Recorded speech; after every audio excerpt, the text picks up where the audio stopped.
त्यानंतर आता मुंबईतून एक मोठी बातमी समोर येते। आता बातमी आहे ठाकरे बंधूंच्या तिरंगा विजय जल्लोषाची। दादरच्या शिवाजी पार्क मैदानावर ठाकरे बंधूंकडून आज तिरंगा विजय जल्लोषाची तयारी करण्यात आली आहे। सभेचं आयोजन करण्यात आलं आहे आणि यावेळी उद्धव ठाकरे आणि राज ठाकरे ही उपस्थित राहणार आहेत। या संदर्भातली अधिकची माहिती देत आहेत आपले प्रतिनिधी गिरीश कांबळे। गिरीश, सध्या तुम्ही कुठे आहात आणि कशा पद्धतीने या विजय जल्लोषाची तयारी करण्यात आली आहे?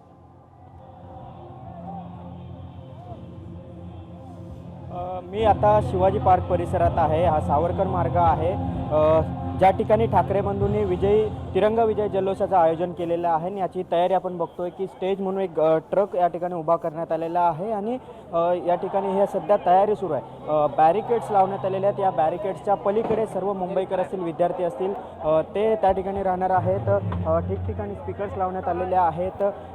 या ठिकाणी कोणताही राजकीय या झेंडे नसणार आहेत, राजकीय पक्षाचे झेंडे नसणार आहेत, कोणतीही राजकीय भाषणं होणार नाही आहेत। विद्यार्थ्यांनी जो आंदोलन केलेलं होतं धर्मेंद्र प्रधान यांच्या राजीनाम्यासाठी, त्या विद्यार्थ्यांचा विजय झाला आणि त्या विजयाचा जल्लोष करण्यासाठी हे या ठिकाणी या जल्लोषाचं आयोजन करण्यात आलं। खरं तर या ठिकाणी हा मार्च काढण्यात आणणार होता, मात्र धर्मेंद्र प्रधान यांनी राजीनामा दिल्यानंतर या ठिकाणी जल्लोषाचे आयोजन करण्यात आले आणि सध्याची ही तयारी आपण बघतोय की तयारी ही केली जाते आहे। स्पीकर्स लावले जात आहेत, स्टेज उभारला जातोय।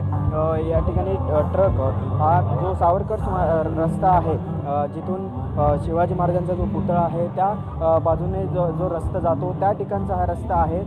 त्या रस्त्यामध्येच या ठिकाणी हा स्टेज उभारून या ठिकाणी आजचं हे जल्लोष केला जाणार आहे।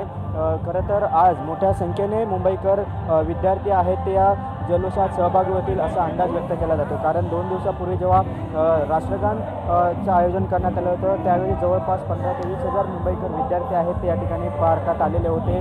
मोठी गर्दी झालेली होती। त्यामुळे आज रविवार आहे आणि रविवारच्या अनुषंगाने आज मुंबईकर आणि विद्यार्थी मोठ्या संख्येने येतील। त्यामुळे या ठिकाणी गर्दी जास्त होईल किंवा मोठ्या संख्येने येतील, त्यामुळे पोलीस सुरक्षा, कायदा सगळं सुरक्षित राहील या ठिकाणी। त्यामुळे पोलीस बंदोबस्त देखील मोठ्या प्रमाणात आहे। सर्वतोपरी काळजी आहे ती घेतली जाते आहे आणि आजच्या या जल्लोषाला राज ठाकरे, उद्धव ठाकरे येणार आहेत, याशिवाय इतर पक्षाचे नेते देखील येणार। मात्र इथे कोणतीही राजकीय भाषणं होणार नाही आहेत। फक्त केवळ विद्यार्थ्यांनी जे आंदोलन करून त्यांचा जो विजय मिळवलेला आहे, त्यांच्या मागण्या ज्या पूर्ण करून घेतलेल्या आहेत, सगळे तरुण आहेत ते जमलेले पाहायला मिळतात।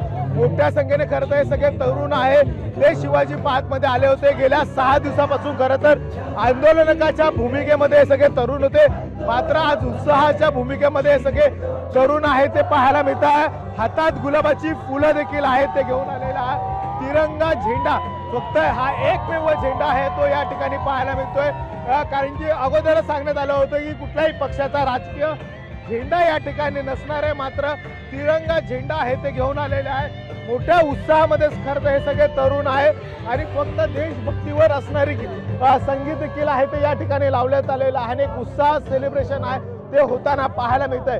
व्हिडिओ प्रवीण सह गणेश कवडे, साम टीव्ही मराठी, मुंबई।